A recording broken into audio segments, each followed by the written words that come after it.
So what is up, you guys? So today you guys get to help me unpack my fidgets.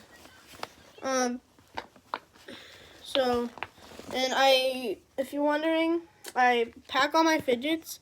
I don't unpack them because I go to my grandma's every week, and I pack all my fidgets, all of them, and then I don't put them back in my drawers for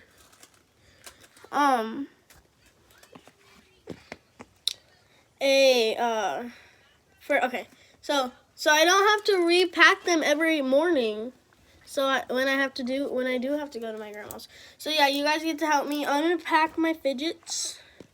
So let's go. We're gonna start with the poppets. Just count all of them, so make sure I don't lose any.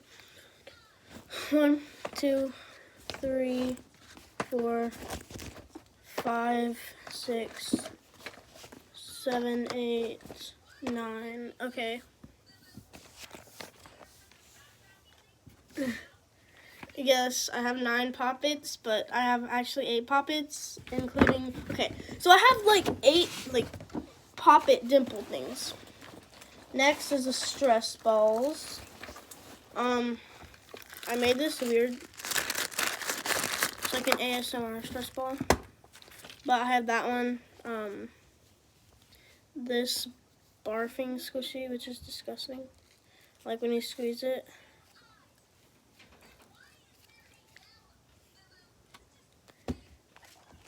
Okay, then it's this unicorn Orbeez squishy.